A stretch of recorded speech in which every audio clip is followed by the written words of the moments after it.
Good morning girls. चलिए girls, आज हमारा नेक्स्ट टॉपिक है मेथड ऑफ सक्सेसिव अप्रॉक्सीमेशन। ठीक है, चलिए इसको करते हैं। क्या होता है ये method of successive approximation? If some approximate values of the parameter, जैसे हमने कुछ पैरामीटर्स लिए हैं के ए बी, ठीक है, ये हमारे नॉन हैं।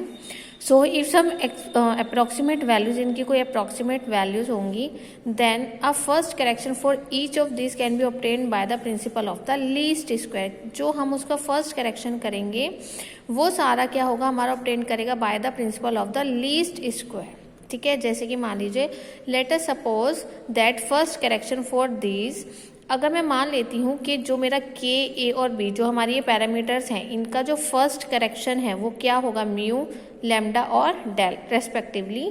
सो दैट मैंने यहाँ पर जो मेरी लॉजिस्टिक कर्व की इक्वेशन थी, मैंने उसमें क्या किया, वाई टी इक्वल्स टू के के साथ मैंने म्यू लिया, क्योंकि के लिए मैंने फर्स्ट करेक्शन क्या माना है, mu. Exponential of a plus b t होता था ना, तो ए के साथ मेरा करेक्शन क्या है, लैम्डा, और बी के साथ मेरा करेक्शन क्या है, डेल। तो मैंने क्या किया, लॉजिस्टिक कर्व वाली इक्वेशन में जो मैं यहाँ पर फर्स्ट करेक्शंस ले रही हूँ, तो मैं हर एक पैरामीटर्स के साथ उनको यहाँ पर लिख रही हूँ, तो मेरे पास ये इक्वेशन बन जाएगी। इसके बाद मैंने यहाँ पर क्या किया बेटा, ए प्लस बी टी को मैंने एक ब्रैकेट में लिखा और लैम्डा प्लस डेल टी को मैंने एक ब्रैकेट में लिखा। ठीक है, अब ये एक्सपोनेंट है तो ऑब्वियसली इनके पावर्स में है, ठीक है ना, तो मैंने नेक्स्ट लाइन में इनको इनके पावर्स में लिखा। इसके बाद मैंने यहाँ पर क्या किया, देखो बेटा ये हैं तो सारे मतलब बेस सेम है तो पावर्स ऐड होती है ना, तो क्या मैं इसको इस फॉर्म में भी लिख सकती हूँ, ठीक है ना, एक ही बात है। तो मैंने क्या किया, इसको मैंने इस फॉर्म में लिखा। जब आप इसके अंदर ब्रैकेट के अंदर मल्टीप्लाई करोगे तो यही टर्म आएगी, ठीक है ना। चलिए नाउ द हायर पोजर of lambda and delta being ignored, जो इनकी हायर पावर्स हैं हम उनको इग्नोर करेंगे। So since lambda and del are very small,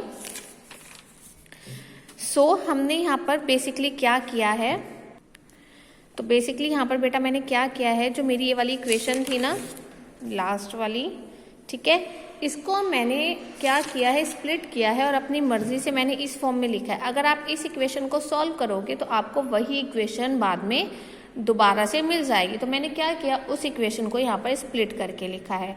ठीक है, यहाँ पे पावर 1 मैंने लिखी है क्योंकि ये हमारे डिनोमिनेटर में टर्म थी, डिनोमिनेटर को हम न्यूमरेटर में लेकर जाएंगे, तो मैंने उसकी पावर यहाँ पर क्या कर दी है, चेंज, पावर चेंज है। ठीक है, -1 है, तो अब मैं चाहती हूँ कि पावर मेरी पॉजिटिव हो जाए, तो मैंने क्या किया, यहाँ पे साइन चेंज कर दिया, पॉजिटिव था तो यहाँ पे क्या हो जाएगा, negative. So higher powers being neglected, हम इसकी हायर पावर को क्या कर रहे हैं, नेग्लेक्ट कर रहे हैं। सो नेक्स्ट मैंने क्या किया, हम क्या कर रहे हैं, इसको ब्रेक कर रहे हैं। जैसे पहले आपको इसको पहले ब्रैकेट के अंदर मल्टीप्लाई करना है, ठीक है ना, तो जब आप इसकी 1 के साथ मल्टीप्लाई करोगे तो यही सेम टर्म आएगी। तो हमने यहाँ पर क्या किया, पहले के को डिनोमिनेटर के साथ अलग लिखा, फिर म्यू को डिनोमिनेटर के साथ अलग लिखा, ठीक है ना बेटा। ये पता है ना आपको कि हमारे पास जो ये के टर्म है, पहले आप इसको डिनोमिनेटर के साथ अलग लिखोगे, यहाँ पर प्लस म्यू को मैंने डिनोमिनेटर के साथ अलग लिखा। ठीक है, क्लियर है सबको ये बात? उसके बाद जब आप इसकी मल्टीप्लाई इसके साथ करोगे, फिर दोबारा से ये करना, पहले एक बार के की टर्म में और एक बारी म्यू की टर्म में, तो हमारे पास ये इक्वेशन आ जाएगी। ठीक है, सो ये जो कंप्लीट इक्वेशन है, इसको मैंने इक्वेशन ए लेट किया है। Terms involving lambda, mu and mu delta being ignored, जो ये टर्म्स हमारी इसमें यूज हो रही हैं उनको हमने इग्नोर किया है।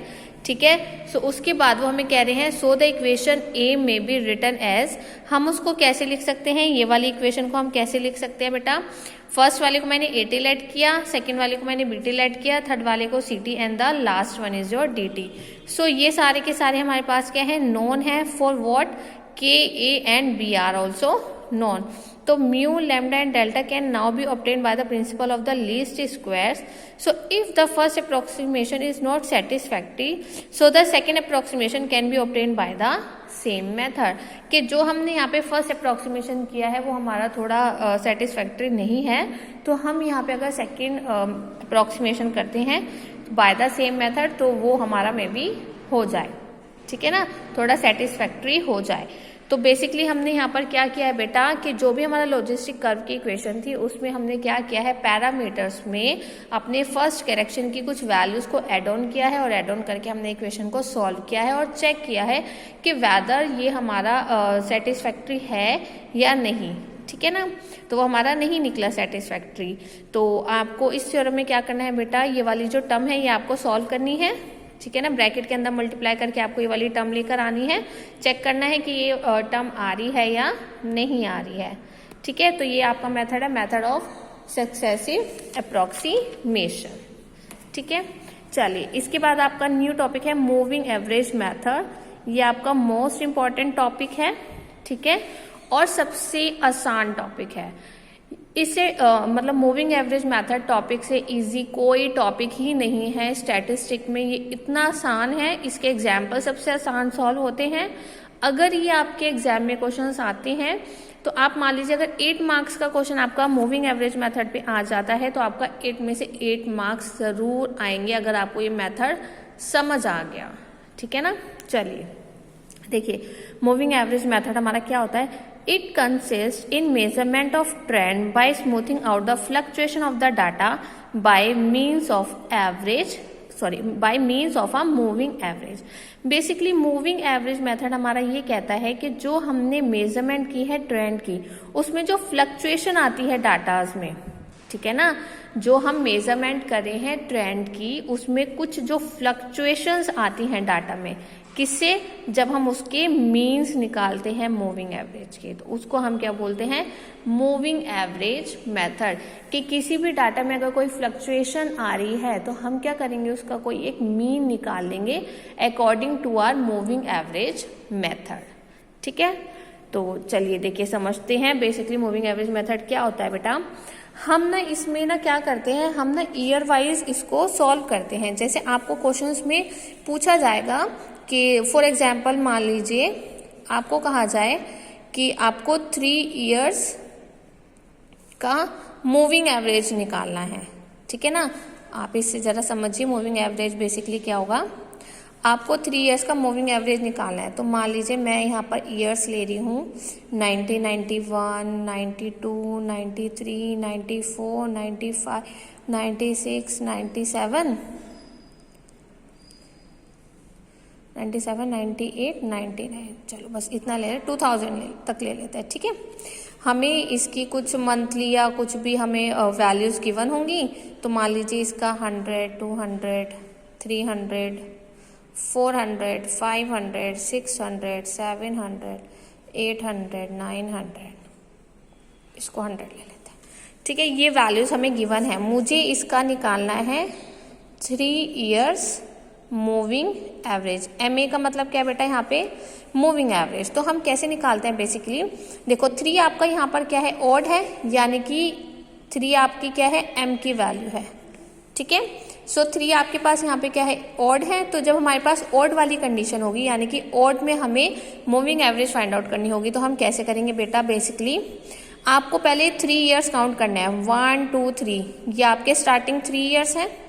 ठीक है, इनका सम कर लीजिए, 100 प्लस 200 प्लस 300 कितना आ जाएगा, 600। ठीक है, तो आपके स्टार्टिंग 3 इयर्स का जो सम है वो कितना आया है, 600। तो वो आपको बेसिकली कहाँ लिखना है,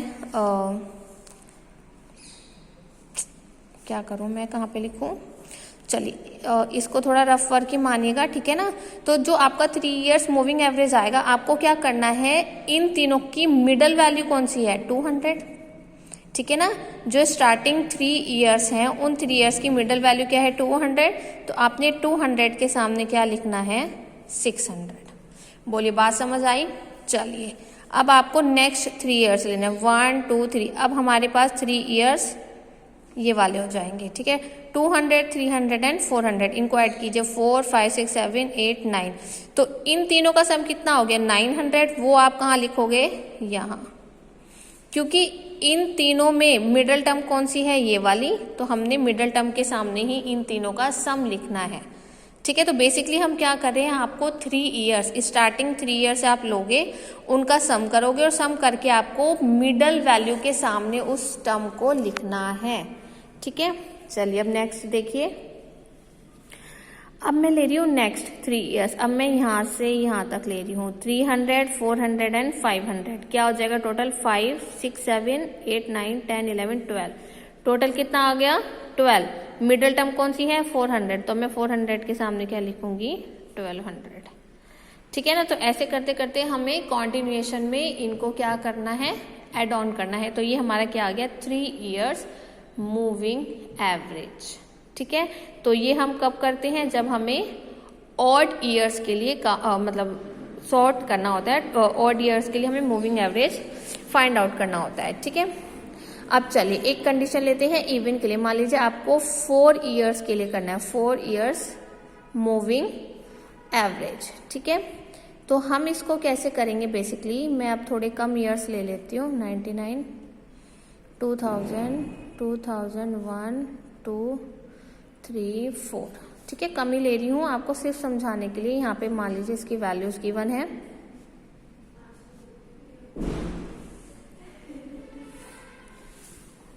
ठीक है, चलिए अब हमें निकालना है 4 ईयर्स के लिए। ठीक है ना, ये आपकी इवन है, यानी कि m की वैल्यू कितनी है?